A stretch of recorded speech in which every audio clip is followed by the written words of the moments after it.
O texto que nós meditaremos nessa noite, do Evangelho de Nosso Senhor Jesus Cristo, segundo João, foi lido, e nós estaremos meditando nele, lendo novamente, versículo após versículo, e nós já percebemos que João inicia o Evangelho com mais uma descrição impressionante de Jesus Cristo, não é? E João faz a declaração da divindade de Jesus, da natureza de nosso Senhor como Deus. Graças a Deus que nos dá a vitória por nosso Senhor Jesus Cristo. Vamos orar mais uma vez e continuar meditando neste Evangelho. Senhor Deus e Pai, obrigado, Senhor Deus, pela sua providência, em nos dar, em nossa própria língua, as Escrituras inspiradas. Que o Senhor continue falando a Tua palavra aos nossos corações, enquanto nós nos debruçamos sobre ela. E este livro, Senhor Deus, maravilhoso, fale aos nossos corações, poderosamente, nos esclarecendo, Senhor, toda a verdade, e também produzindo o fruto da palavra em nossos corações, pelo poder do Espírito Santo. Fala, Senhor, poderosamente, iluminando nossos corações e mentes para entender as Sagradas Escrituras e acolher a palavra no nosso coração com a autoridade que ela tem. Divina, inspirada, inerrante, suficiente palavra do Senhor, nossa única regra de fé e prática. Que o Senhor, ó Pai, nos abençoe, em nome de Jesus. Amém. Então, quando João inicia falando da encarnação do Verbo, ele utiliza lá a palavra logos. Conforme nós vimos, gregos e judeus entenderam. No primeiro século, eles compreendiam imediatamente o quão profundo o significado do logos. Os gregos compreenderiam, quando ouvissem, como as forças originais que sustentam o universo, enquanto os judeus remeteriam a Deus, criando o mundo por sua palavra. Então, a divindade de Jesus e a sua encarnação no princípio é a encarnação da sabedoria judaica. A divindade de Jesus assume, então, todo o conceito e atributo criativo do Deus de Israel e do Logos grego. Então, os judeus consideraram a palavra de Deus a personificação da sabedoria, por meio da qual, então, o Senhor estendeu o cosmos, criando, então, do nada, todas as coisas que passaram a existir. Então, essa sabedoria encarnada é nosso Senhor Jesus Cristo. Jesus é a palavra que trouxe à existência todas as coisas no princípio. Aquele que é o princípio e o fim. A palavra e a própria luz que dissipou as trevas na criação.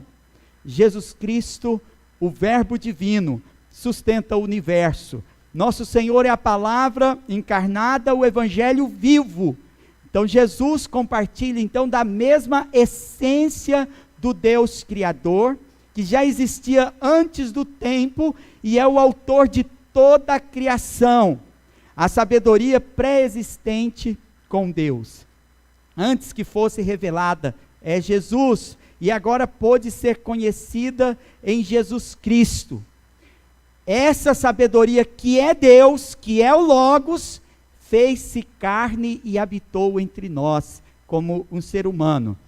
Então, depois de ter afirmado esse mistério, João passa a falar do precursor do Senhor, João Batista.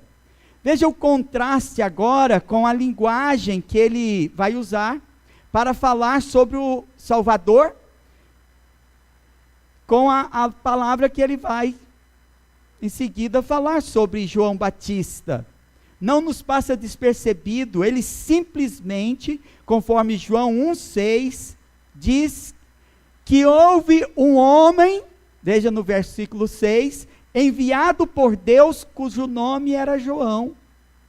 Não é desdém da pessoa do profeta João Batista, porque o próprio Jesus o enaltece. Em Lucas 7,28, ele diz: eu vos digo, entre os nascidos de mulher, ninguém é maior do que João, mas o menor no reino de Deus é maior do que ele.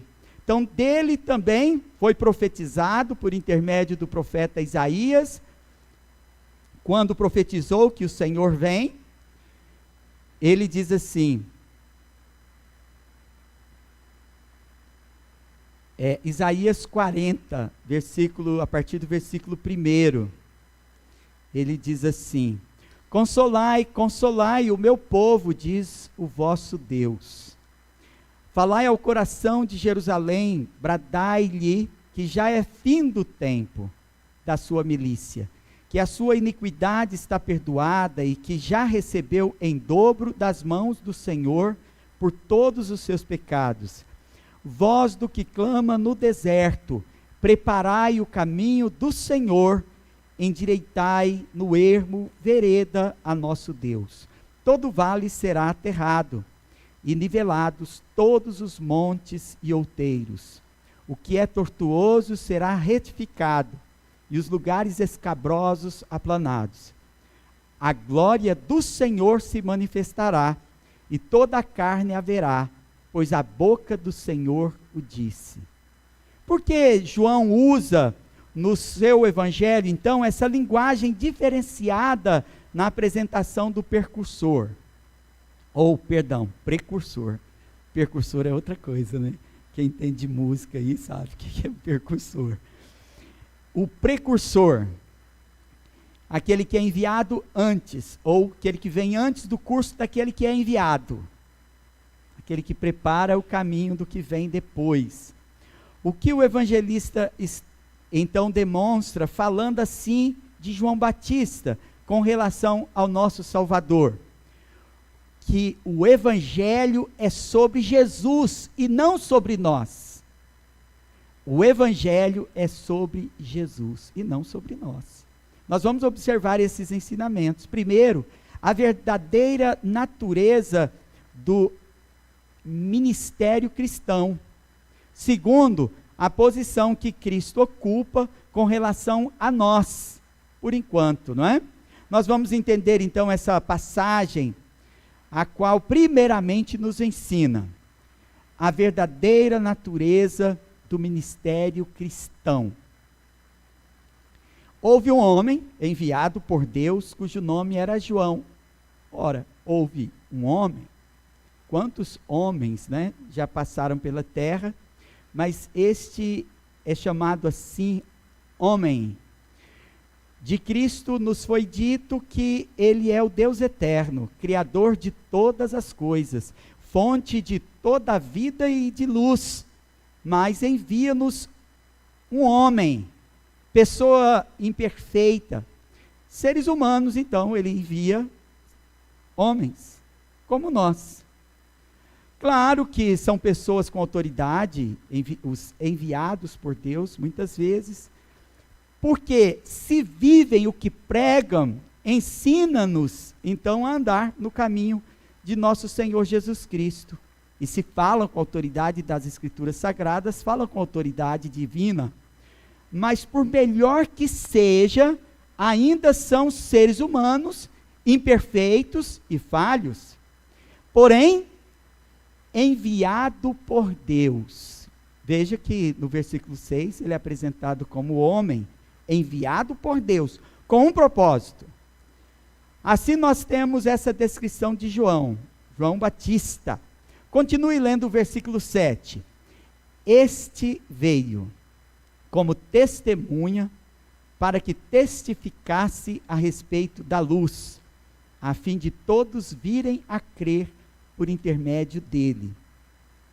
João devia preparar a igreja para a chegada de Cristo, ou seja, ele não vinha pregando e batizando por sua própria conta. não é?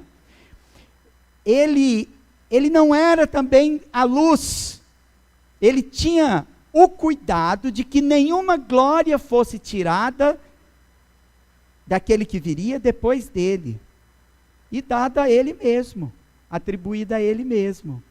Claro que esse texto se refere a João Batista, mas ele remete a todos os ministros. Nós não somos estrelas, não somos luzes, nós somos seres humanos, com a missão de apontar para Jesus, a fim então de que ele seja crido e obedecido. Nós somos ministros e não sacerdotes, ou mediadores entre Deus e os homens. Não somos o Salvador, a quem os homens podem confiar suas almas, nem substitutos deles para viver a vida cristã no lugar deles. Ministros não vivem a vida cristã no nosso lugar. Nós damos o testemunho da verdade de que Cristo é o único Salvador. Nós chamamos então a todos que se arrependam de seus pecados e venham a Cristo, para que sejam perdoados. Então este era especificamente aquele cujo nome era João, e este nome foi escolhido por Deus. Antes mesmo do seu nascimento já estava planejado, e quando ele nasceu foi escrito o nome do menino,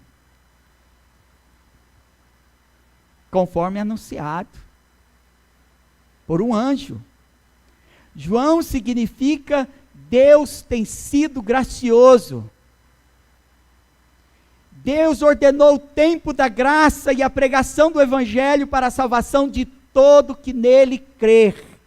Então Deus precisa de homens para revelar a nós. Deus precisava ter enviado então homem? Claro que não. Então por que Deus não se revelou diretamente e foi logo enviar um pregador, um homem, um ser humano? Porque Deus quer salvar aos que creem por meio da nossa pregação. E nos entregou então o poder das chaves. De tal forma nós somos alcançados pelos outros. E, veja bem, Deus nos ordenou as coisas de tal forma que não somente nós fomos alcançados pela pregação de outros seres humanos, como também nós usufruímos da presença de Jesus Cristo em comunhão uns com os outros. Então Deus não faz isso porque Ele precisa, mas porque nós precisamos. Nós precisamos de Cristo e uns dos outros. Mas um só é o Salvador e luz do mundo. E nós somos, então, suas testemunhas por nossas palavras e ações. Então, Jesus Cristo é o único Salvador e luz do mundo, conforme, então, o testemunho de Pedro também. Assim ele afirma, assim Lucas afirma sobre Pedro, em Atos 2:38, suas declarações, pregando aos judeus.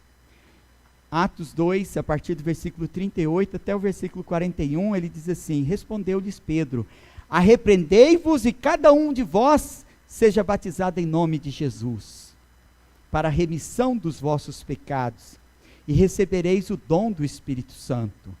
Pois para vós outros é a promessa, para os vossos filhos, e para todos os que ainda estão longe, isto é, para quantos o Senhor nosso Deus chamar. Continua Lucas narrando, com muitas outras palavras, Deus deu testemunho e exortava-os, dizendo: salvai-vos dessa geração perversa.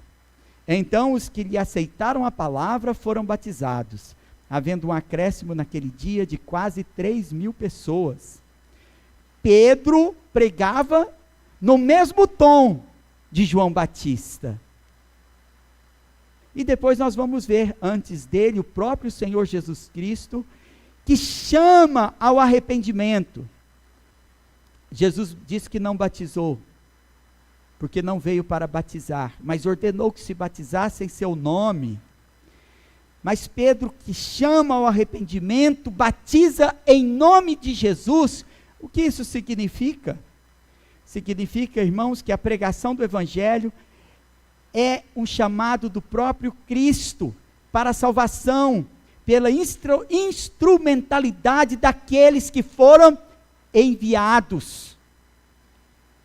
Já houve na história alguém soberbamente, começando um novo movimento, batizou a si mesmo e depois saiu batizando as outras pessoas, começando assim uma seita.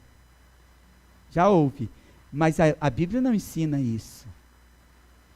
Atos 20, 21 diz assim: testificando tanto a judeus como a gregos o arrependimento para com Deus e a fé em nosso Senhor Jesus Cristo. Então, como você pode saber se o ministro é enviado por Deus, já que nós recebemos o anúncio de que Cristo vem e ele voltará, quando nós continuamos pregando o mesmo evangelho pregado pelo Senhor e pelos seus apóstolos? A resposta é a seguinte: como você pode saber se o ministro é enviado por Deus? Senão que, primeiro, é necessário que o ministro seja fiel ao conteúdo do evangelho. Porque se ele pregar outro evangelho, ele é um amaldiçoado. Segundo, que dê o testemunho completo do evangelho, segundo a Bíblia. A alegria, então, do ministro de Deus é apontar para Cristo e não para si mesmo. Mesmo que os nossos ouvintes rejeitem a mensagem, ouvindo com desinteresse ou insatisfação, a gente permanece pregando o evangelho. Se eles não acreditarem naquele Cristo, segundo as Escrituras, a Bíblia atual, suficiente, conforme deve ser pregada, então eles não receberão benefício nenhum de um ministro. O grande propósito de um ministro é abençoar os seus ouvintes com o verdadeiro evangelho. Segundo lugar, conforme eu anunciei, o último já, né, não do texto, mas por hoje, ensina-nos a posição que Cristo ocupa com relação a nós. Versículo 8 diz assim: ele não era luz, mas veio para que testificasse da luz. Então, falando ainda de João, declara que ele não era luz, mas veio dar testemunho dela, a qual não é qualquer luz, mas Cristo, a verdadeira luz que temos. Então, estas palavras, agora falando ainda de Jesus, ele diz: a saber, a verdadeira luz que vinda ao mundo ilumina todo homem. Então o evangelho não está distinguindo aqui a verdadeira luz da falsa, certamente, nesse momento não, mas mostrando como Jesus se distingue de todas as pessoas, pois nenhum iluminado, nenhum ser humano ou anjo que vos anuncie outro evangelho deve ser recebido. Porque não é a verdadeira luz. Cristo, então, irmãos, ele é para a alma dos homens o que o sol é para o mundo. A luz tem então um efeito sobre cada um de nós. E nós conhecemos a luz sentindo nós mesmos de nosso modo próprio. Mas Cristo é a luz eterna, então, que não deriva seu esplendor de uma fonte de energia. Ele é o centro e fonte de toda luz espiritual, calor, vida, saúde, crescimento, beleza, fertilidade. Cristo é como o sol, ele brilha para o benefício então comum de toda a humanidade. Ele não faz acepção de pessoas, ele faz brilhar o seu sol sobre altos e baixos, ricos e pobres, judeus e gregos, como o sol. Então ele vive para todos, e todos podem olhar para ele e beber saúde e luz, porque ele já veio ao mundo, aquele que é a luz do mundo. Então, ainda que alguém diga, não é a minha fonte, ele ainda é a única fonte de luz, e ninguém pode se gabar de ter obtido luz na vida de outra forma, senão mediante então sua graça. Por isso Deus revelou o nome de João para ser então o arauto da graça. Se fosse tirado o poder da sua graça, todos os homens estariam perdidos. Por isso que eu me refiro à graça, falando de que existe graça salvadora, mas a graça de nosso Senhor Jesus Cristo alcança todos os homens, até os perdidos. Nós chamamos essa graça de graça comum, que alcança todos os homens.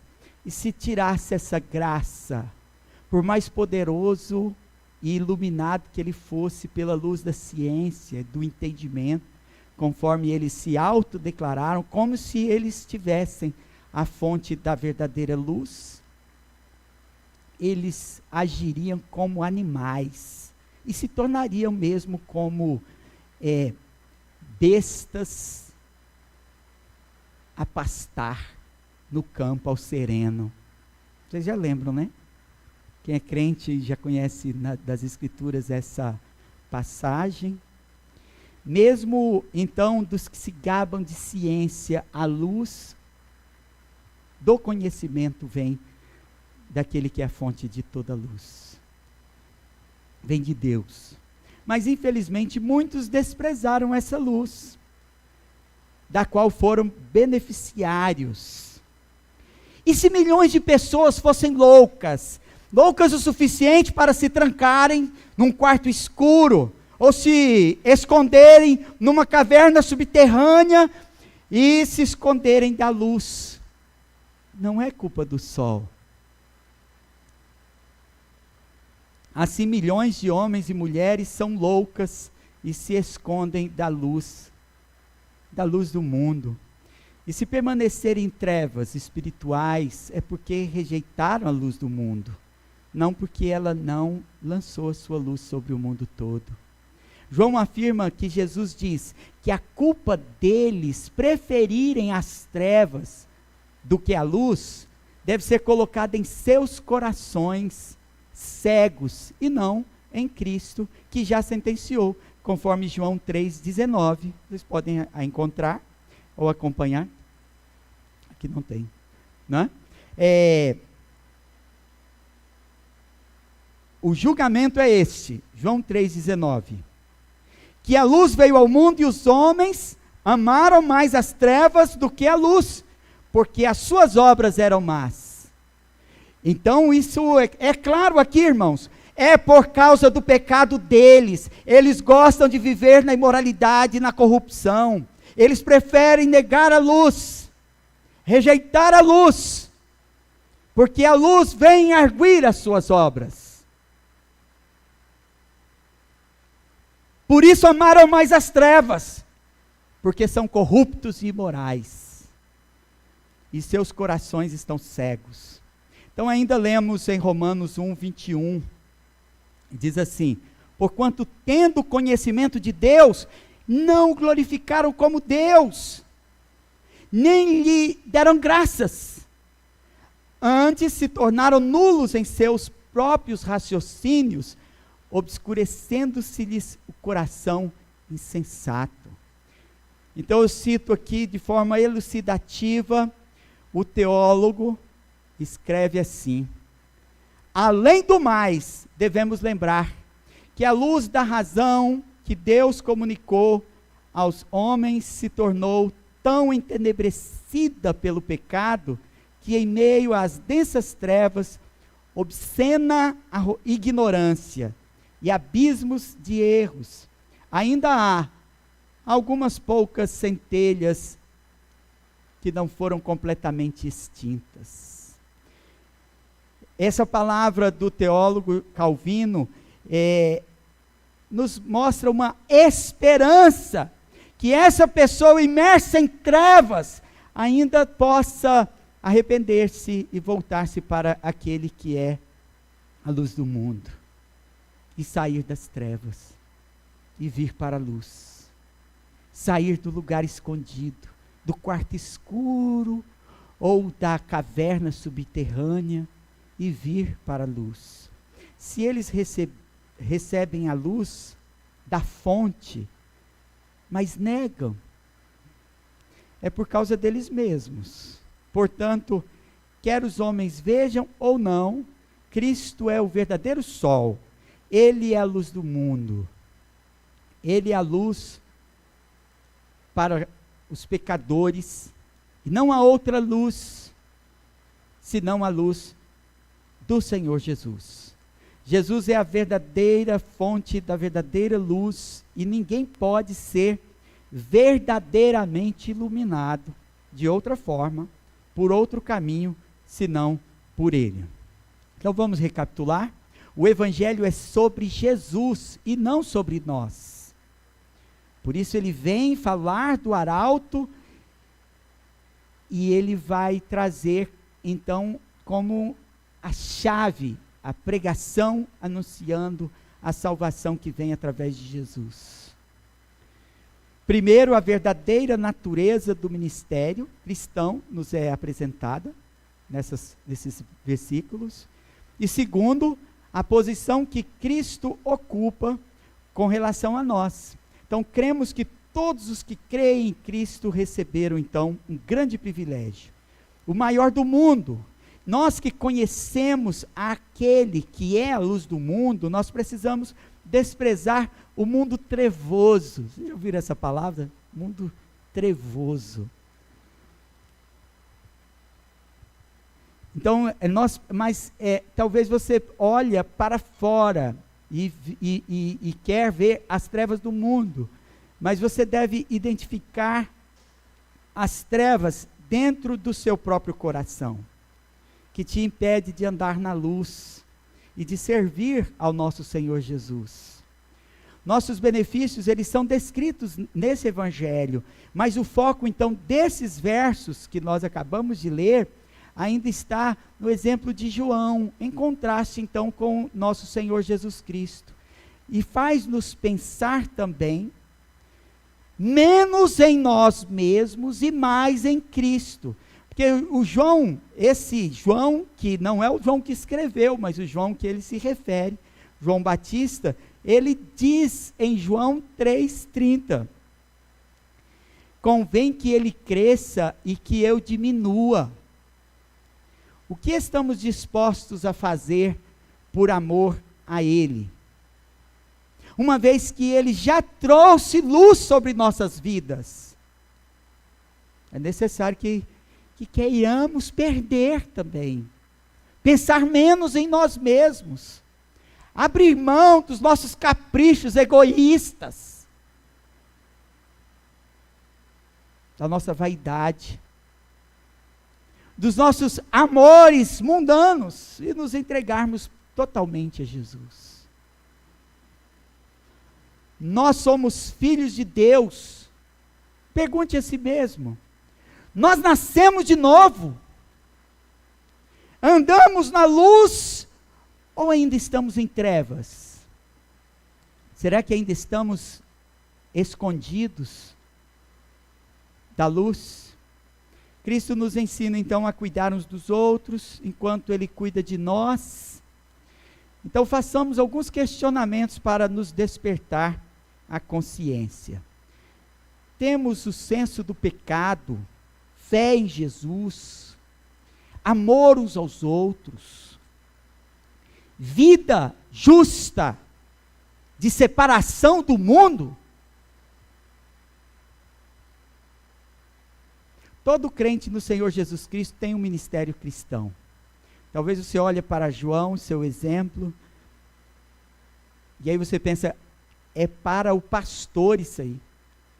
Como se você pudesse terceirizar sua vida cristã.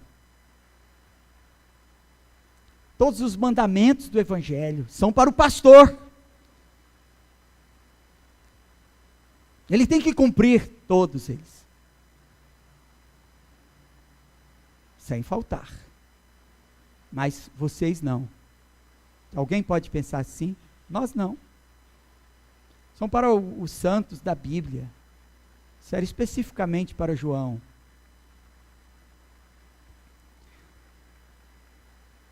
Mas o que Cristo nos mostra, ao ser anunciado como Deus, e posteriormente anunciado o ministério de João, é que nós nos tornamos participantes do seu trabalho como homens, ou seres humanos.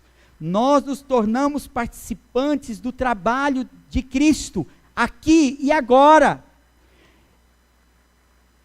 E nós, então, seremos participantes da glória do seu reino no futuro. Ou você acha que Cristo te salvou só para você ser participante da glória do Filho de Deus no futuro? E não participantes do seu trabalho aqui e agora? Será possível? A obra da graça foi completa para tantos alcançados, mas não foi completa em muitos. Como pode ter sido eficaz a chamada, se a graça não é eficaz também em cumprir seu propósito? Toda vez que nos esquecermos de quem somos e de quem é Jesus, lembremos-nos das palavras então do apóstolo Pedro: salvai-nos dessa geração perversa.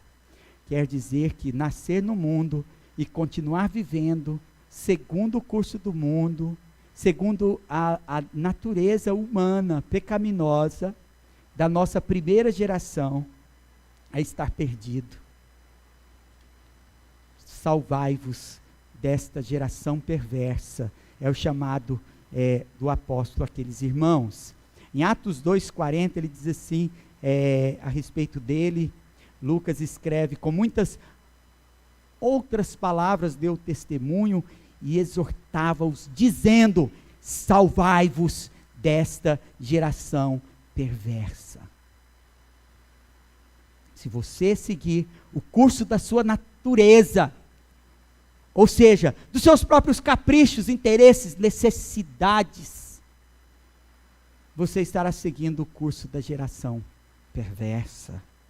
Conheçamos, pois, que Cristo tem, então, com relação a nós, que desde o seu nascimento e repouso numa manjedoura, iluminando, então, aquela noite de Natal, Cristo veio e nos remiu os pecados na sua morte de cruz no Calvário, nos dando nova vida, e juntamente com ele, na ressurreição, levantemos dentre os mortos.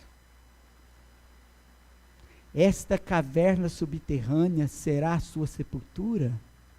Ou você recebeu dele vida abundante?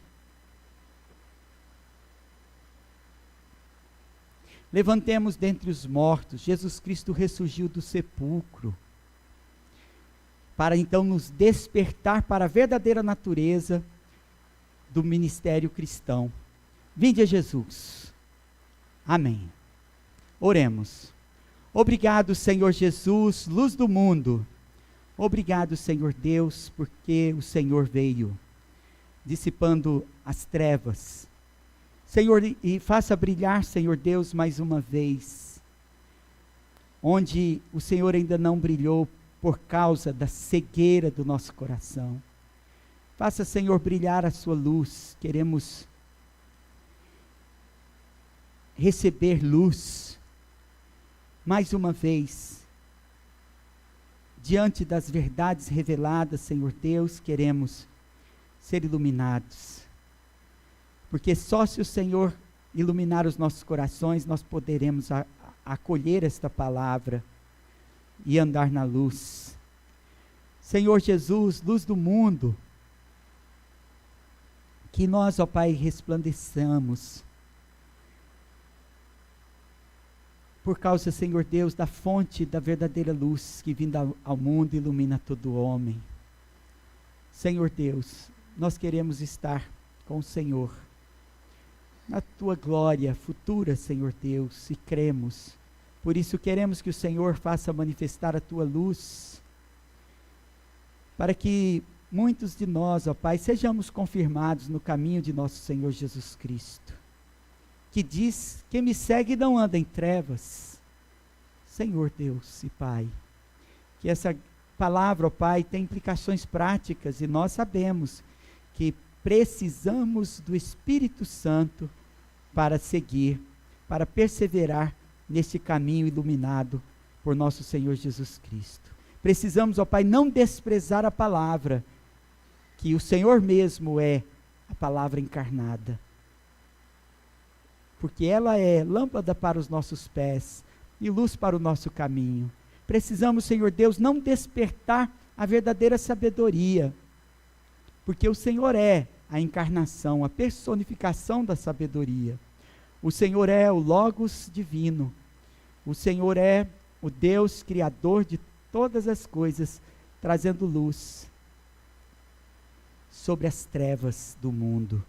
Senhor, obrigado, Senhor Deus, porque o Senhor é a luz do mundo, e nós não andaremos em trevas, por causa da tua graça.